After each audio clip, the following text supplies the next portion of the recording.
Glória a Deus. Glória a Deus. Pega a sua Bíblia. Se você tiver sem a sua Bíblia, você vai acompanhar com alguém que esteja aí do seu lado.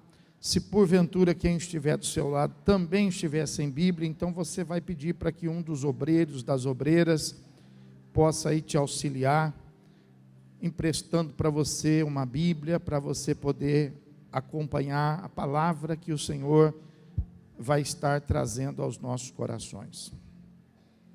Vamos abrir a Bíblia Sagrada na carta do apóstolo Paulo aos Filipenses. Nós vamos abrir no capítulo de número 2 e vamos fazer a leitura a partir do versículo 12 e leremos até o versículo de número 15. Os irmãos acharam? Então diz assim a palavra de Deus. Assim, pois, amados meus, como sempre obedecestes, não só na minha presença, porém muito mais agora na minha ausência, desenvolvei a vossa salvação com temor e tremor, porque Deus é quem efetua em vós tanto o querer como o realizar, segundo a sua vontade. Fazei tudo sem murmurações, nem contendas, para que vos torneis irrepreensíveis e sinceros, filhos de Deus, inculpáveis, no meio de uma geração pervertida e corrupta, na qual resplandeceis como luzeiros do mundo. Amém? Vamos nos assentar, irmãos. Louvado seja o nome do Senhor. Um dia muito oportuno para que a gente possa estar falando a respeito da salvação, a respeito da obra de Deus na nossa vida. Você sabe, nós chamamos obra de Deus aquilo que é, na verdade, plano de Deus. Você sabe que você tem sobre a tua vida os planos do Senhor, mas você também tem sobre a tua vida os teus próprios planos. E os teus próprios planos podem se tornar um grande adversário dos planos de Deus. Porque às vezes você pode ter uma simpatia muito grande pelos teus planos e você pode até ter uma certa rejeição quanto aos planos de Deus. Por isso que qualquer pessoa, para que ela possa viver os planos de Deus, é necessário que ela tenha um encontro com Jesus. É necessário que ela pegue a vida que Deus deu, que ela então possa entregar esta vida nas mãos do Senhor Jesus. Porque se essa vida que Deus nos deu estiver no nosso controle, então nós vamos procurar realizar, nós vamos procurar fazer os nossos planos. E isso pode nos afastar muito daqueles que são de Deus. Agora, quando nós entregamos as nossas vidas, e isso deve ser feito de fato, não como um ato simbólico, não é uma simbologia quando a gente fala assim, eu quero entregar a minha vida para Jesus. Não, isso é fato, porque Deus, ele respeita a sua liberdade. A Bíblia chama isso de livre-arbítrio. Você é livre para você poder fazer aquilo que você achar que deve. Deus não vai entrar abusivamente na sua vida, interferindo nos seus planos, interferindo no seu caminho. Deus não vai fazer isso. Ele só entra se você permitir. Ele só faz se você realmente buscar, pedir. Ele só vai realmente colocar, expor para você os planos dele, se você der a total, não pode ser parcial, tem que ser autonomia, você tem que dar tudo, você não pode dar em parte. O nosso Deus, ele não divide nada com ninguém, você precisa aprender isso. Ele é Deus, e nós precisamos encontrar o nosso lugar na história como servos dele. Então, não adianta a gente entregar a nossa vida em parte, não adianta entregar a nossa vida pela metade. Deus vai aguardar, até que um dia a gente reconheça essa necessidade, ou então a gente reconheça isso não por necessidade, mas por adoração, e a gente o faça por inteiro. Então, quando nós entregamos tudo nas mãos do Senhor, e aí de repente a pessoa pode pensar assim: pastor, eu tenho dúvida em entender como que a gente faz isso na prática. Entregar tudo na mão do Senhor não significa a gente parar de ter, por exemplo, os nossos planos, os nossos sonhos. Não. A gente pode ter essa autonomia de poder desejar, de poder planejar. Só que entregar a vida ao Senhor Jesus significa que antes de nós fazermos qualquer coisa, antes de nós tomarmos uma decisão, uma iniciativa, nós então pegamos tudo isso e nós apresentamos a Deus, a fim de que Deus possa ou não aprovar. Se Deus aprovar, então nós fazemos. Agora, Deus, o nosso Deus, é um Deus diferente daquele que você vê muitas vezes aí no mundo. Aí no mundo você vai ver um Deus que sempre fala sim, mas o nosso Deus, o Deus da Bíblia, às vezes ele fala não. E quando nós temos a nossa vida entregue nas mãos de Deus, então nós estamos preparados para receber o sim de Deus, e nós também estamos preparados para receber o não de Deus. Porque quando nós temos a nossa vida entregue nas mãos do Senhor, o não de Deus não é um obstáculo para nós. O não de Deus nunca vai ser, um prejuízo para nós, muito pelo contrário. Deus não é como as pessoas que às vezes falam não por causa de ressentimento, fala não por causa de uma maldade. Não, Deus só vai falar não se os planos que Ele tem para você forem então superiores, melhores do que aqueles que você está apresentando a Ele. Então, quando nós apresentamos algo para Deus e nós temos o não de Deus, nós nos alegramos, e aí as pessoas falam que nós somos loucos, mas nós não somos loucos, é que nós conhecemos a Deus. Se Deus disse não no meu plano, é porque Ele tem um plano melhor, é porque Ele tem algo melhor, porque está escrito na sua palavra: os caminhos de Deus são mais altos, os pensamentos de Deus são melhores. Então, o não de Deus também nos agrada, e também nos aviva e nos desperta, para que a gente possa então viver o desconhecido, viver os mistérios do Senhor, de forma que Deus ele vai tendo então essa liberdade de agir. Por isso que nós precisamos entregar, essa entrega precisa ser total, precisa ser verdadeira, e a gente, tudo que fizer, tudo que pensar, tudo que idealizar, nós devemos fazer isso diante do Senhor. Amém, irmãos? Então, quando nós entregamos, nós passamos a viver os planos de Deus. Quando nós passamos a viver os planos de Deus, aí nós estamos nesse mundo, mas nós estamos vivendo dentro do reino de Deus. Você está me entendendo? Quando nós entregamos tudo, nós continuamos nesse mundo, porém nós passamos a viver dentro do reino de Deus, porque nós vamos viver os planos de Deus, o reino de Deus.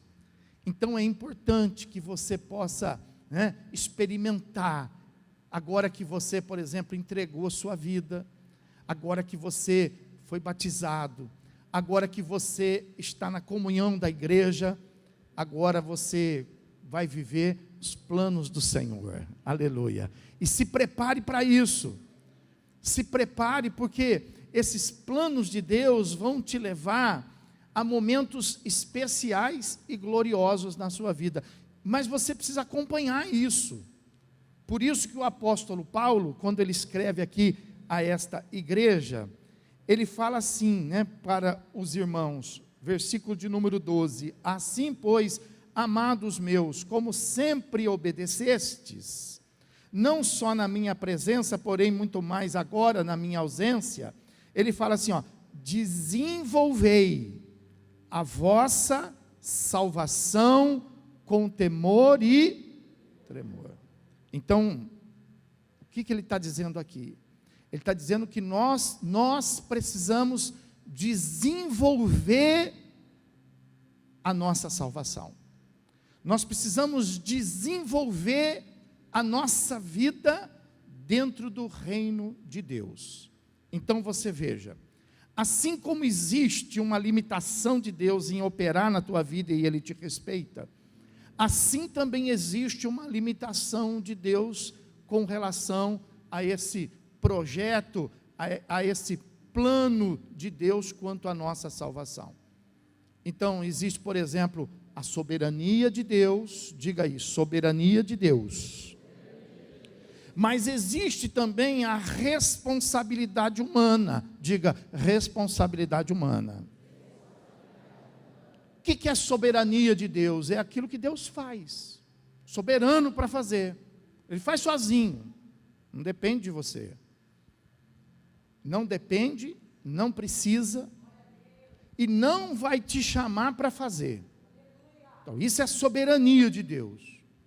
Responsabilidade humana é aquilo que nós temos que fazer, que Deus não faz, e não adianta a gente chamar Ele para fazer. Olha que coisa interessante. Às vezes a gente erra aí. Às vezes a gente quer fazer uma coisa que nós não podemos fazer, que está dentro da soberania de Deus, e nós não vamos conseguir tomar o lugar de Deus. Por exemplo, a salvação. Tem gente que acha que pode dar conta disso. Tem gente que acha que vai ser salvo pela honestidade. Tem gente que acha que vai ser salvo por causa da linhagem de família. Tem gente que acha que vai ser salvo por causa de uma religião. Tem gente que acha que vai ser salvo por causa das suas esmolas, dos seus donativos. Tem gente que acha de tudo. Mas a Bíblia fala que a salvação não é de acordo com o que as pessoas pensam, mas ela está debaixo da soberania divina. Deus tem um plano de salvação para todos os homens. E ninguém vai encontrar o caminho diferente daquele que Deus estabeleceu. Por quê? Porque dentro do plano de salvação que Deus estabeleceu na sua soberania, o seu próprio executor disse assim: não fiquem perdendo tempo, não fiquem tentando achar uma saída, porque eu sou o caminho, eu sou a verdade, eu sou a vida. Soberania de Deus. Ele não está dizendo assim, eu sou um dos. Ele não está dizendo assim para você, escolhe qual você quer. Soberania de Deus. Eu sou o caminho, eu sou a verdade e a vida. A salvação, ela não precisa ser acrescentada. A salvação não precisa ser realizada. A salvação foi feita. Está escrito na palavra, em João 3,16, que Deus amou o mundo de tal maneira que enviou o seu Filho, a fim de que todo aquele que nele cresce não viesse a perecer, mas iria ter a vida Eterna. Então esse é o plano de salvação. O plano de salvação é Cristo. Você não poderia fazer o que Cristo fez. Você não poderia pagar o preço da sua salvação. Mas a Bíblia fala que o sacrifício de Cristo, o sangue de Cristo, é poderoso não só para te salvar, mas para salvar toda a humanidade. Toda a humanidade. Então, diz a palavra de Deus, não há soberania, não há debaixo do céu, ou em qualquer lugar desta terra, um outro nome, a não ser o nome do Senhor Jesus Cristo, pelo qual importa que sejamos salvos. Então a nossa salvação está em Cristo Jesus. Ele é soberano. Nós não precisamos fazer nada para salvar. Pastor, mas eu não preciso fazer um sacrifício? Não. Pastor, mas eu não preciso dar tudo que eu tenho? Não. O que você precisa? O que eu preciso fazer para eu então ser salvo? Você precisa entregar sua vida para Jesus. E aí depois que você entrega a sua vida para Jesus, está escrito na palavra, aquele que crê e for batizado será soberania de Deus. Diga comigo, aquele que crer e for batizado será salvo. Soberania de Deus. Porém, dentro dessa soberania de Deus, então, a gente não pode tentar se salvar. Isso é com Deus. Porém, dentro dessa soberania de Deus, existe a responsabilidade humana. Aí nós entramos. Nós não podemos fazer nada para nos salvar. Presta atenção nisso. Mas nós podemos prejudicar a nossa salvação. Nós podemos fazer com que a nossa salvação pereça, se nós não assumirmos as responsabilidades que compete a nós executarmos, a nós fazermos. Então o apóstolo, ele está justamente falando com a igreja a respeito disso, de que nós devemos receber essa soberania de Deus em nossa vida, porém, nós não podemos simplesmente receber. Uma vez recebido, nós temos que desenvolver, nós temos que operar, nós temos que realizar, porque uma vez recebido, então aí nós temos que andar em conformidade com os caminhos do Senhor, os planos do Senhor, obedecendo a sua palavra e estando em sua santa presença. Quando que eu sei? Quando eu estou desenvolvendo a minha salvação. Você sabe que você estará desenvolvendo a sua salvação quando você estiver vivendo a prática, a presença do que nós chamamos de primeiro amor. Pastor, eu já senti o primeiro amor. Então, quando você sentiu o primeiro amor, o que é o primeiro amor? O primeiro amor é quando a pessoa, ela crê. O primeiro amor é quando a pessoa, ela se dá, é quando ela começa a se envolver, ela começa a ler a palavra, ela começa a orar, ela começa a ser participativa no corpo de Cristo, que é a igreja do Senhor, ela tem vontade de fazer as coisas para Deus, ela está atenta durante todo o dia ao mover de Deus na vida dela. O primeiro amor nos leva a ver a mão do Senhor, nos leva a ver os atos poderosos do Senhor. O primeiro amor nos faz dizer assim: olha, Deus falou comigo. O primeiro amor nos leva a dizer assim: olha, eu vi o Senhor naquela situação. O primeiro amor nos leva a dar graças a Deus por todas as coisas. O primeiro amor nos leva a dar glória a Deus por todas as coisas. Esse é o primeiro amor. O primeiro amor nos leva a sermos missionários da palavra de Deus, nos faz pregar a palavra de Deus para os nossos familiares, nos faz pregar a palavra de Deus para os nossos amigos. O primeiro amor nos leva a pregar a palavra de Deus para nós mesmos.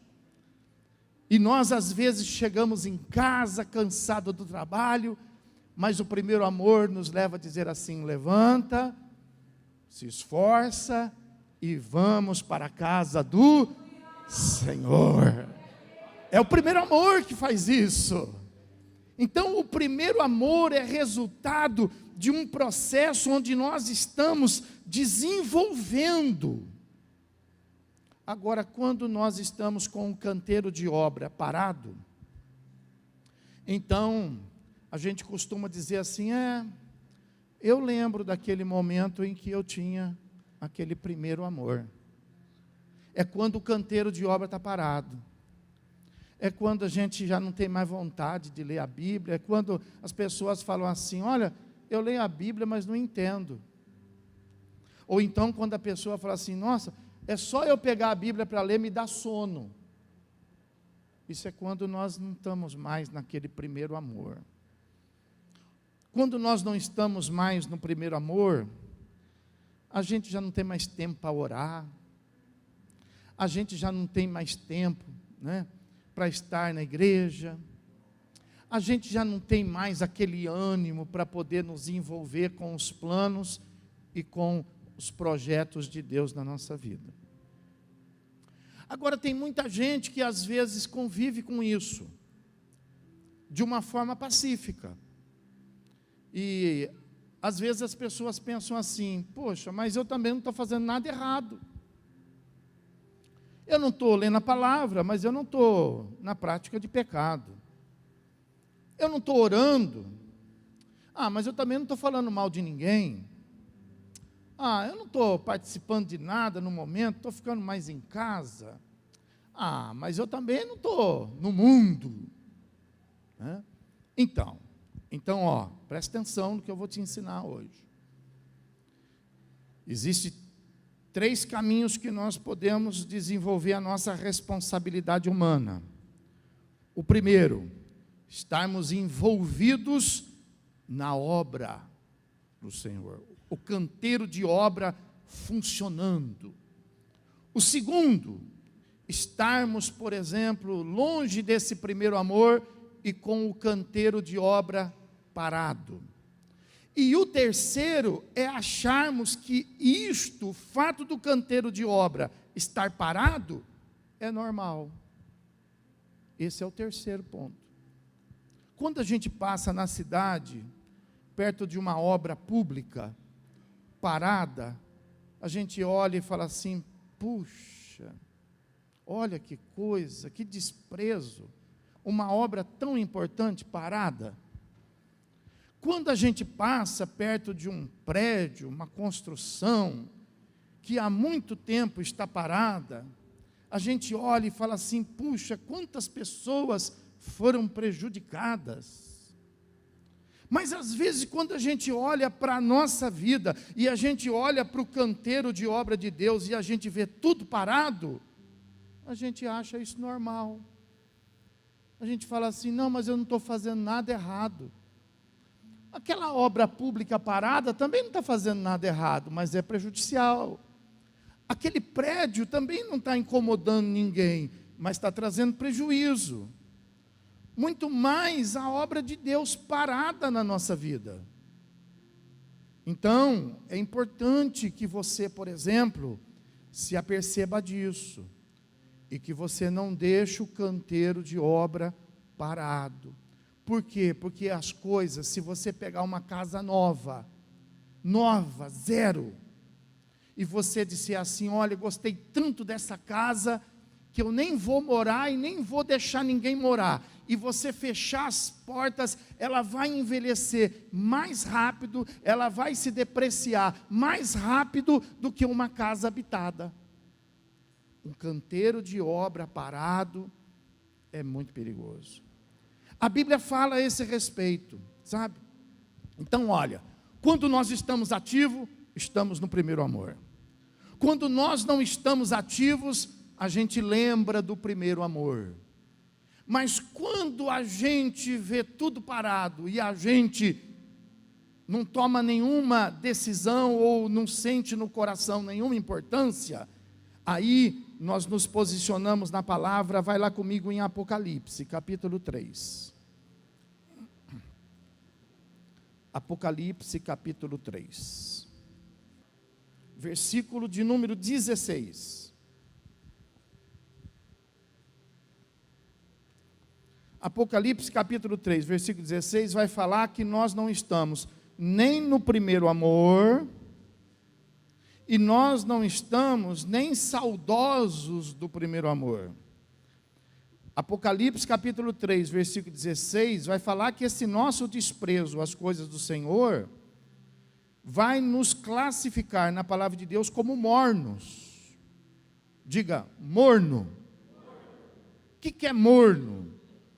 É uma coisa que não é quente e nem fria.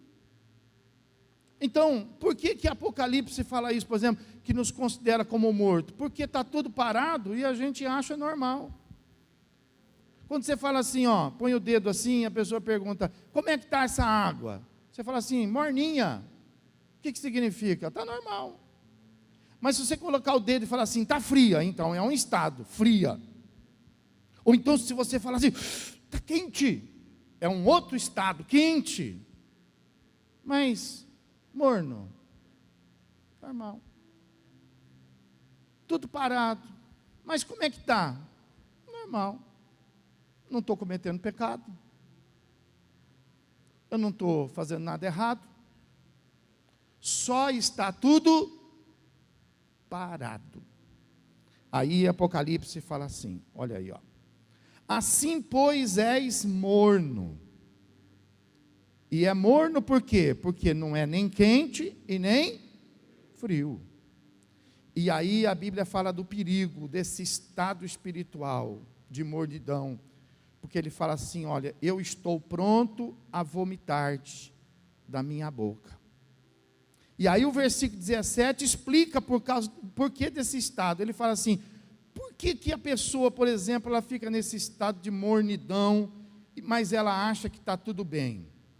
Porque ela está rica e ela está abastada. E ela não está no momento precisando de coisa alguma. Então, olhe para mim. Quando a gente vai para o canteiro de obra, para fazer com que o reino de Deus seja ativado na nossa vida, para a gente ser curado, então nós temos que tomar cuidado quando nós formos curados. Porque quando nós somos curados, nós precisamos desenvolver, diga comigo, desenvolver a nossa cura. Quando nós vamos para o nosso canteiro espiritual, para que a gente possa trabalhar, então a gente volta a orar, a gente volta a ler a Bíblia, a gente volta para os cultos, por causa de uma libertação, e a gente é liberto. Então quem é que faz? Quem que tem a soberania da cura e a soberania da libertação? Deus. Mas quem que desenvolve isso depois? Nós. Nós somos libertos, então nós precisamos desenvolver a nossa libertação. Porque se a gente não desenvolver, nós fomos curados, mas a gente vai voltar a ficar doente. Nós fomos libertos, mas nós vamos voltar a ficar escravo. Então o canteiro de obra não pode parar. Gostaria que você dissesse isso para o seu irmão. Diga para ele, o culto não pode parar. Fala para ele. Ah, mas agora eu tenho saúde. Glória a Deus por isso, mas não se esqueça de desenvolver a salvação. Ah, mas agora eu tenho dinheiro. Olha, eu estava mal. Quando eu cheguei na igreja eu estava mal. Mas agora Deus me abençoou, estou trabalhando. Então, não se esqueça de desenvolver. Desenvolver, para você poder ir para frente. Fala assim, ir para frente. Nós não podemos recuar. Está escrito na palavra, se nós recuarmos, Ele não tem prazer em Nós. Então veja aí, ó, o versículo fala assim, né, ó. Por que que a pessoa, por exemplo, ela para tudo? Porque ela tem tudo, ela está rica, está abastada, não precisa de coisa alguma, só que ela não sabe do seguinte: mas nem sabe que tu és, mesmo tendo tudo, mesmo estando abastecido de tudo, mas tu és infeliz? Sim, tu és miserável, tu és pobre, tu és cego e tu és nu. Por quê?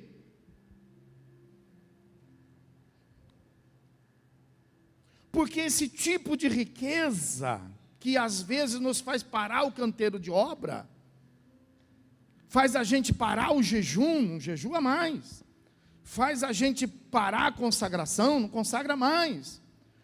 Por quê? Porque isso que nos faz parar, nos enriquece aqui. Saúde nos enriquece aqui, dinheiro nos enriquece aqui, bens materiais nos enriquece aqui, mas isso não acrescenta nada lá.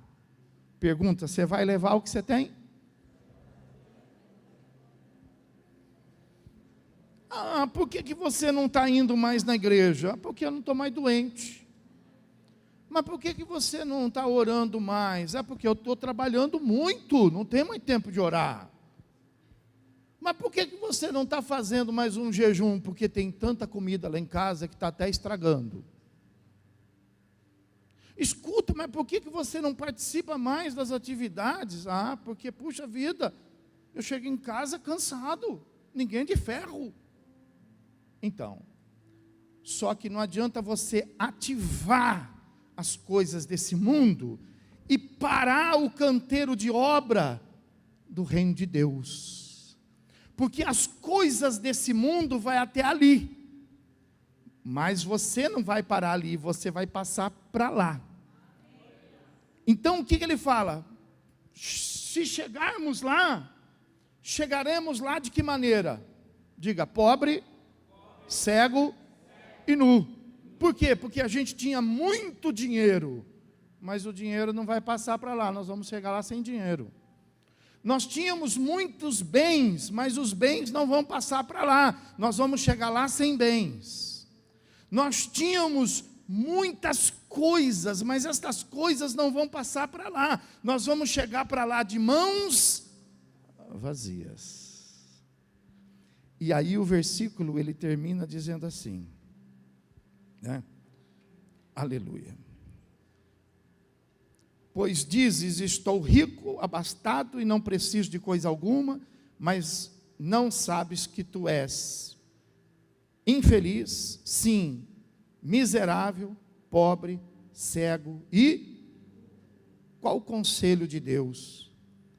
Versículo seguinte: aconselho-te que de mim compres ouro refinado pelo fogo, para te enriqueceres, e vestiduras brancas para te vestires, a fim de que não seja manifesta a vergonha da tua nudez, e colírio para ungires os teus olhos, a fim de que vejas. Então veja que isso é desenvolver a salvação. Como que eu desenvolvo a salvação? Do jeito que você desenvolve a sua vida humana natural. Como que você desenvolve a sua vida natural? Se esforçando, trabalhando, ganhando seu dinheiro, pagando as suas contas, constituindo família, se capacitando, estudando, se formando, adquirindo conhecimento, se virando. E no reino de Deus, mesma coisa. Comprando ouro refinado, não na bolsa de valor, não nas instituições financeiras, mas das mãos do Senhor. Mas existe ouro nas mãos do Senhor, existe ouro refinado nas mãos do Senhor. Coisas das quais você pode porventura estar desprovido. Então, que nem por exemplo, hoje nós abrimos a oportunidade de batismo. Quem foi batizado está mais rico no reino de Deus. Hoje nós vamos estar recebendo algumas pessoas em comunhão. Quem está na comunhão está mais rico no reino de Deus. riqueza, é ouro refinado, é ouro. É ouro. Só que às vezes desprezado. Desprezado. Por quê? Porque o batismo não muda nada aqui. Não adianta nada você chegar lá no supermercado, pegar a sua conta, passar no caixa e dizer para o caixa, ao invés de você dar o seu cartão, falar, eu sou batizado. Não vai adiantar nada. Então, nós temos que ter essa visão de que coisas desprezíveis para esse mundo são importantíssimas para o reino do céu. Porém, coisas importantíssimas do reino do céu são desprezíveis para este mundo. Mas como que nós vamos ter esta visão? Quando nós recebemos do colírio sobre os nossos olhos, a fim de que os nossos olhos se abram e a gente possa ver o verdadeiro e o eterno e não simplesmente o passageiro. O passageiro passa. Diga, tudo passa. Somente as coisas de Deus permanecem para sempre. Pode aplaudir, glorificar o Senhor Jesus por isso.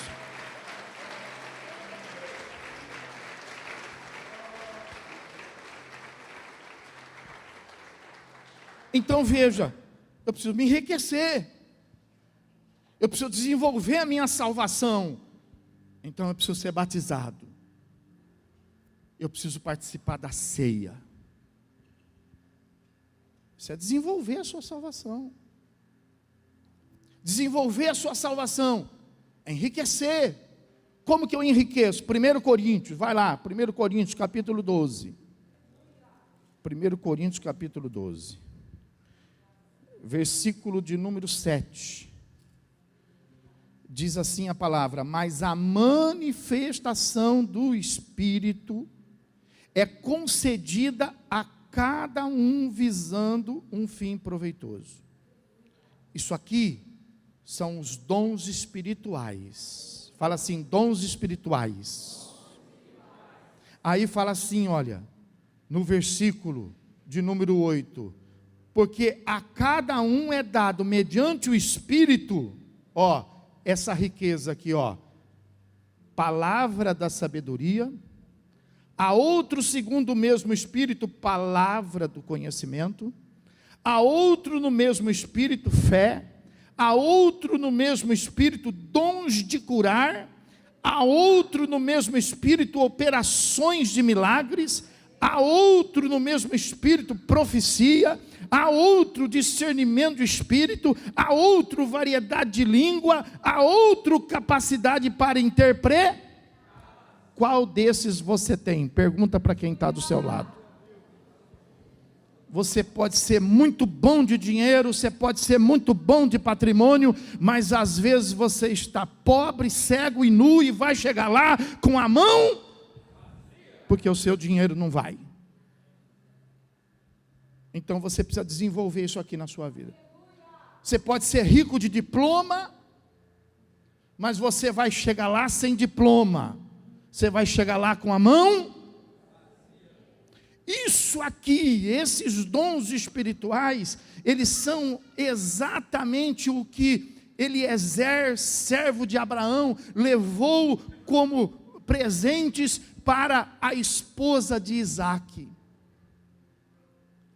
A Bíblia fala que Eliezer levou presentes para adornar a noiva. Eram joias, eram ouro refinado. Isso aqui, esses dons espirituais, é ouro refinado para a igreja do Senhor Jesus. Então nós precisamos buscar. Pastor, como é que eu busco? Pede.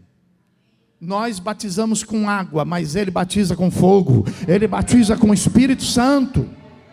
Não posso te dar sabedoria, mas Ele pode te dar. Eu não posso te dar conhecimento, mas Ele pode te dar. Eu não posso fazer a tua mão curar, mas Ele pode fazer a tua mão curar. Então, assim como você, vou fazer uma especialização. E na fé, não vai fazer não? Não vai levantar de madrugada para ter dom? Ou você não quer? Você quer o quê? O celular de última geração, mas não quer um dom? Que reino que você vive? Que mundo que você está? Nós estamos no reino de Deus. O reino de Deus, o ouro não é ouro. O reino de Deus, a prata desse mundo não é prata. Mas no reino de Deus tem ouro. No reino de Deus tem prata. Aleluia! Então, nós precisamos. Riqueza no reino de Deus. Gálatas capítulo 5. Vá um pouquinho para trás. Gálatas capítulo 5. Para trás não, para frente, né? Desculpa. Gálatas capítulo 5. Senão você vai até o final da Bíblia e não vai achar. Versículo de número 22. Mas, diz o texto, quem achou, diga amém. Amém. Mas o fruto do Espírito, o fruto do Espírito, não é do conhecimento, não é da capacidade, não é da força, é o fruto do Espírito.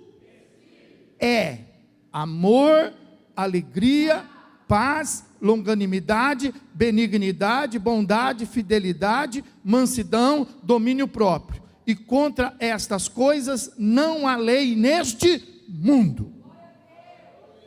Por quê? Porque são riquezas espirituais. Quanto disso você tem no bolso? Quanto disso você tem no banco espiritual? Quanto disso está depositado na sua conta? Porque é isso que vai fazer você chegar lá no céu graduado. Aleluia. Diferenciado. Eu preciso orar, pastor, eu preciso ter mais amor. Então vamos começar a orar, vamos levantar o canteiro de obra. Pastor, eu preciso orar porque eu ando tão triste. Vamos levantar o canteiro de obra e vamos receber o fruto da alegria do Espírito Santo. O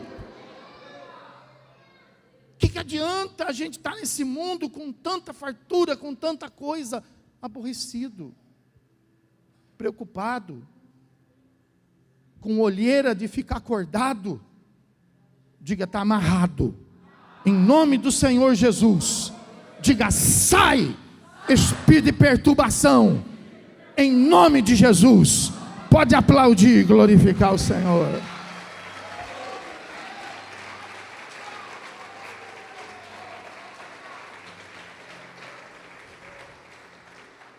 E para concluirmos, Efésios capítulo 4, versículo de número 11.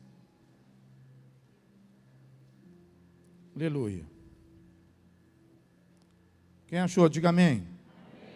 Diga assim, olha o que está escrito aí. E Ele mesmo concedeu uns para apóstolos, outros para profetas, outros para evangelistas, e outros para pastores e mestres. O que você é?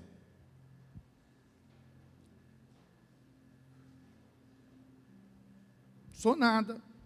Por que você não é? Você é engenheiro, você é advogado, você é médico, você é um profissional capacitado nesse mundo, mas no reino de Deus você não é nada. Onde que nós estamos? Você precisa ser alguma coisa. Você precisa desenvolver a sua salvação. Fala para quem está falando, por que você não é nada? Fala aí, por que você não é nada? Fala para essa pessoa, fala, eu não vou sentar mais do teu lado, você não é nada?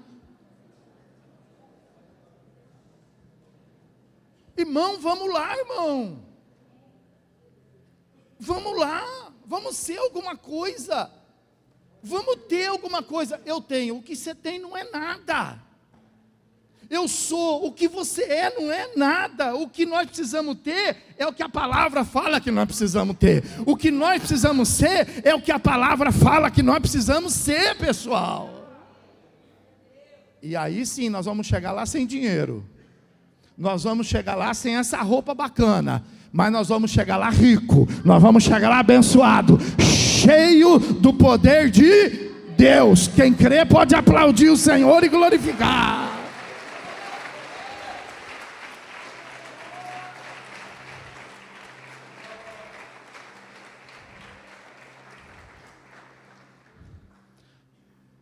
Vou pegar a revista Forbes aqui, ó. E eu vou começar a fazer a chamada dos mais ricos entre nós. Dá para você ver isso? É isso que importa, não adianta a gente ter tudo nesse mundo, não ter nada lá, irmão. Diga assim, nós precisamos desenvolver a nossa salvação. Desenvolver, não fazer, quem faz é Ele, soberania dele, mas desenvolver somos nós. Quantas almas você tem esse ano? Quantas você ganhou? Você está rico ou está pobre? Quantas vezes você leu a Bíblia esse ano? Você está rico ou está pobre?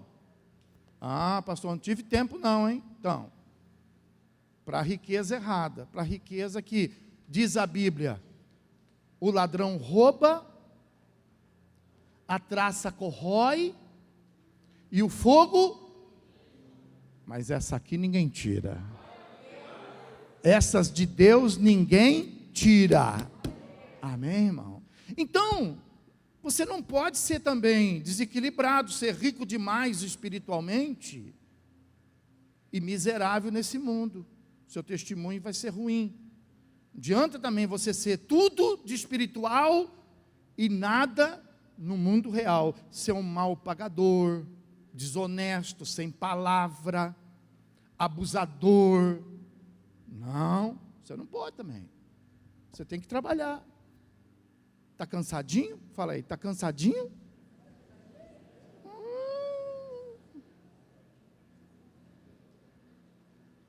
Fala assim para ele, já pegou na enxada? Está cansadinho de ficar no escritório com ar-condicionado. Está cansadinho de ficar digitando o dia inteiro. Está cansadinho. Está cansadinho de ficar dando serviço para os outros. Cheguei essa semana em casa, falei para ela assim, para a Cidinha, falei, bem, como é que você está hoje? Está cansada? Eu vi que você lavou muita roupa. Falou, estou não, quem lavou foi a máquina. Falei, ô glória, ô glória. É isso aí, irmão, não está cansadinho não. Você sabe que tem gente que prefere uma mão inchada do que uma enxada na mão, né?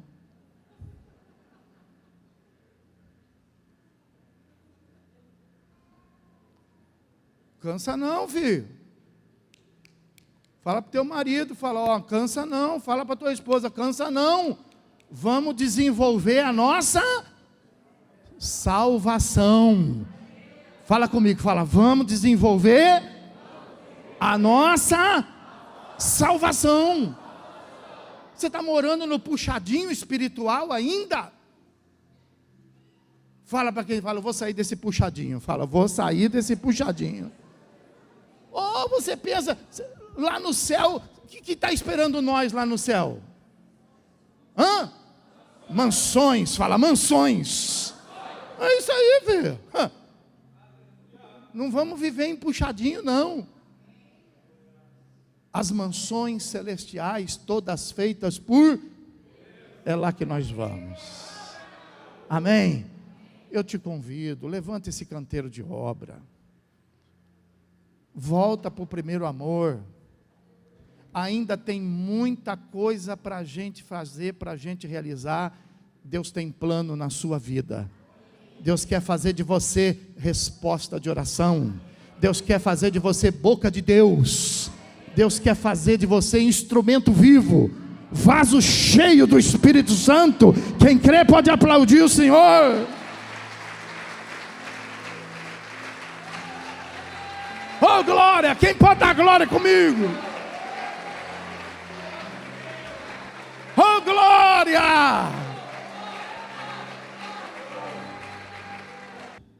Fecha um pouquinho os teus olhos. Esse é o momento de nós confessarmos os nossos pecados, colocarmos nossa vida diante de Deus. Se você pecou, se você falhou e ainda não se consertou com Ele, não faça parte da ceia em pecado. Não tem motivo de você fazer parte da ceia em pecado. Mas também não tem motivo de você deixar de participar da ceia por estar em pecado. O que você deve fazer é se arrepender. O pecado só vai trazer dor, doença e morte. Ninguém pode te julgar. Ninguém pode te condenar. Mas se o Espírito Santo nessa hora te convence de algum pecado, então se aproxime de Deus agora. Não tenha medo dele. Tenha medo do que o diabo pode fazer na sua vida por causa desse pecado. O diabo não perdoa. O diabo não perde viagem. Mas Deus é bom. Deus é misericordioso. E a sua bondade e a sua misericórdia dura para sempre. Então abre o teu coração, se arrependa, muda o seu caminho, não volta à prática, segue Jesus, confia nele, entrega teu caminho a Ele, e Ele cuidará da tua vida. Eu não posso fazer essa oração por você. O pecador tem que se arrepender. Eu não posso interceder pelo seu pecado. Você tem que falar com Deus.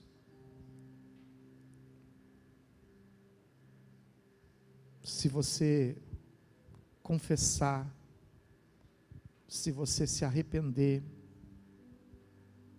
Deus vai sarar a tua terra. Aleluia. Deus vai fazer com que haja luz de novo. Deus vai fazer com que haja vida de novo. Senhor, nós estamos aqui diante da tua presença. E eu sei que nessa hora todos nós, meu Deus, somos carentes desta oração, Pai. Te pedimos perdão pelo pecado, pela transgressão. E eu sei que nessa hora, meu Deus, cada um chega diante da tua presença. Estende a tua mão de misericórdia, Deus. Limpa, meu Deus, por favor, cada coração. Limpa, meu Deus, nesta hora os pensamentos. Pai, esse peso, essa culpa, essa dor, esse trauma, essa consciência, meu Deus, que está perturbada, desequilibrada. Meu Deus, venha nesta hora, Pai, diante, meu Deus, desta oração que o teu servo e tua serva coloca diante de ti. Vem, meu Deus, trazer cura e trazer libertação. Em nome de Jesus Cristo, Pai, nós te pedimos agora, passa do sangue de Jesus Cristo sobre nossas vidas. Purifica, meu Deus, a mão daquele que confessa agora. Purifica, meu Deus, o coração daquele que confessa agora. E, meu Deus, dá, meu Senhor, por favor, um caminho novo. Dá, meu Deus, por favor, uma direção, meu Deus, para estas vidas que estavam embaraçadas no pecado, como o Senhor disse para aquela mulher pecadora, quando ela te perguntou, e agora? O que eu faço? E o Senhor disse para ela, agora você vai e não peques mais. Meu Deus, ajuda teu povo, derrama teu Espírito Santo sobre teu povo, guarda teu povo, traz alívio para o teu povo, não deixa que o inimigo, meu Deus, venha trazer condenações, não deixa que o inimigo venha, meu Deus, trazer desertos, não deixa que o inimigo venha trazer sofrimento, mas recebe, meu Deus, teu servo, tua serva, que com sinceridade se aproxima diante de ti agora, e clama pela tua misericórdia, em nome de Jesus Cristo. Diga assim: em nome de Jesus Cristo, eu creio na bondade e na misericórdia do Senhor sobre a minha vida. Amém. E graças a Deus. Senhor, nosso Deus e nosso Pai, nós queremos te agradecer por esse Espírito que o Senhor tem dado para a tua igreja. É o Espírito que repreende, meu Deus, todo espírito de preguiça, todo espírito, meu Deus, que nos leva a um marasmo, mas é o Espírito que nos leva a um despertamento. Abençoa a tua igreja na campanha de jejum e oração, abençoa a tua igreja na leitura da palavra em 90 dias, lendo a Bíblia toda, que o teu Espírito Santo possa, meu Deus, avivar o teu povo, Pai, que a graça do nosso Senhor e Salvador Jesus Cristo, o grande e eterno amor de Deus, e as doces e meigas manifestações do Espírito Santo, seja agora e para sempre com toda a igreja. Quem crê e recebe, diga comigo, amém. Bem forte para Jesus agora.